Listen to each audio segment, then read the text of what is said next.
Hello, everyone, and welcome to 100 Yards of Football Sports Talk Radio. I'm your host, Logan Landers. Today, I'm doing a NCAA Week 1 game preview between the Memphis Tigers and the Mississippi State Bulldogs. So if you enjoy this video or some sort of podcast, please be sure to like, comment, share, and subscribe.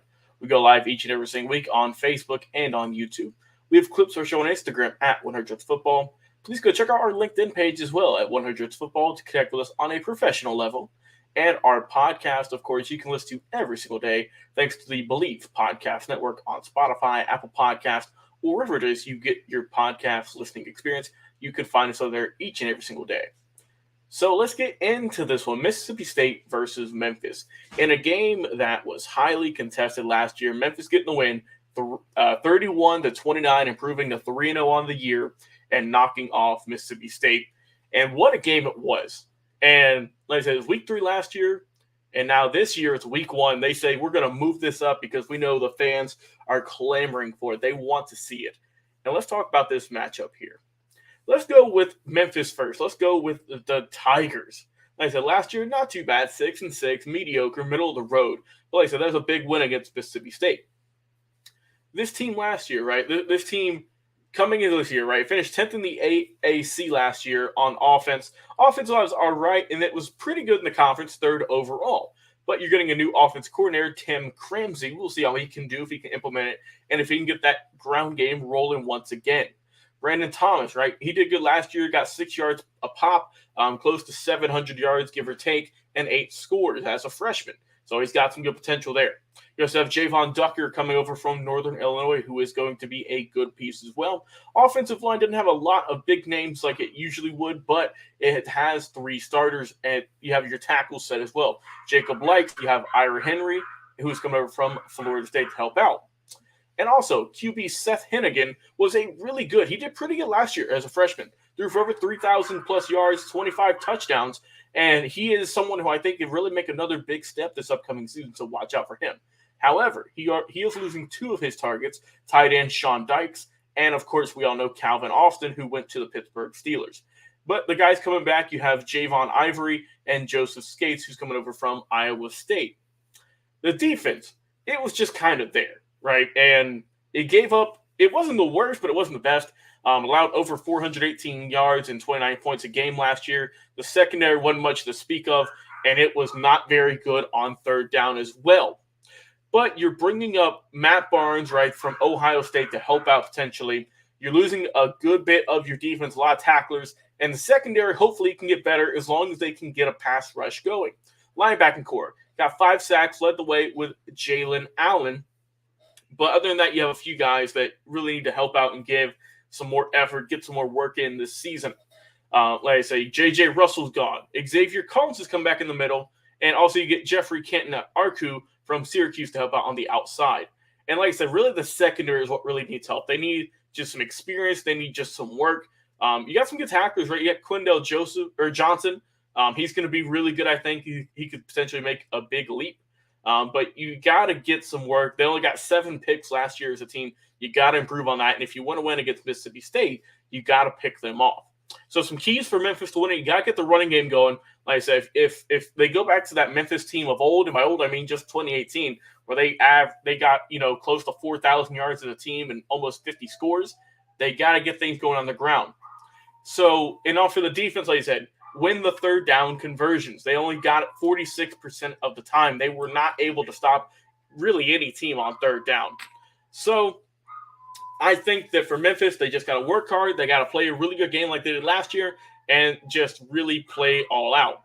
Let's go over to Mississippi State with the coach we know, Mike Leach.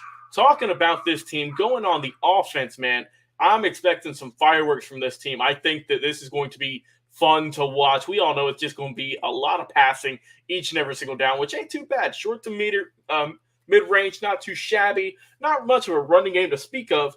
Like I said, they led the SEC last year in terms of time of possession. Passing game 4th in the nation overall in terms of total yardage. And then yards. But it was interesting, though, right? Yards per completion, it was dead last. And the offense was also dead last in terms of rushing. So, I mean, it's kind of a one-trick pony. You know what they're going to do. But they do it well, though, I will say. Will Rogers, right? Really good last year. a record 4,739 yards. It's still hard to believe he threw for almost 5,000 yards. 36 touchdowns to boot as well, and he connected on 74% of his throws. That's video game numbers. That's like you're playing Madden on rookie mode. So he's going to be looking good there. However, it is going to be a little bit rough this year that you have lost a good bit of your wide receivers. Malachi Polk, he is off. He went to the Baltimore Ravens, had over 100 catches. Also, Malik Heath, he went to Ole Miss. But you do have Jaden Walley, who is potentially a really good player. Got 628 yards last year on 55 catches and 6 scores. And also, big guy, Austin Williams, 6'3", 200 pounds even. He's a good vet as well that could help out.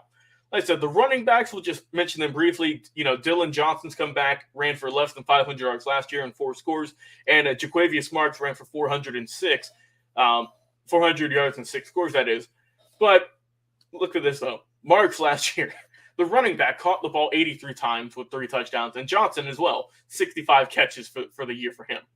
Offensive line is going to be a little bit rough. You lost Charles Cross. So that is going to be rough. You also lost Scott Lashley, but you have LaQuinston Sharp, who's a really good center right there, a vet.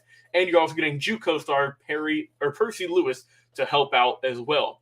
Talking about the defense, though, like I said, the defense was pretty strong last year. Allowed just over 300-plus yards per game last year. You need to get more of a pass rush, though. The pass defense was all right. The defense up front was good, the big D lineman. And there's a lot of potential on this team, right? However, they got to just be more consistent. Aaron Brule, he is no longer with the team. He went to Michigan State.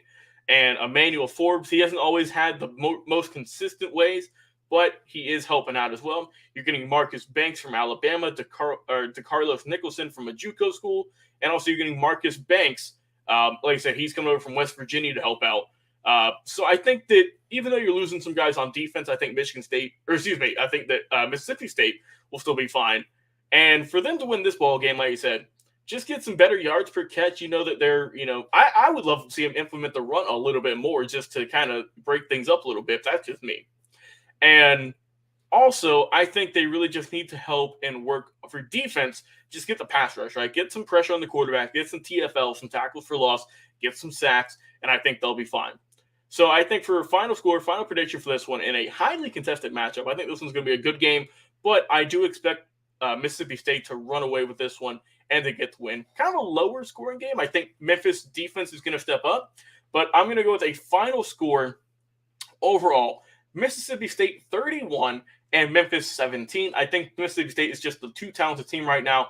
Mike Leach, I think that this team is potentially going to have a really good year. And as for Memphis, I think that they are a team on the rise. They have some good potential, but I just don't think they are there quite yet. I don't think they're on the level of the Mississippi State Bulldogs. But I would love to hear your opinions and your thoughts on this game. Who's going to win it in the comments section, either on Facebook or YouTube. We check them every single day, and we appreciate all of the support y'all have been giving us over the last few weeks, months, and years here on the show.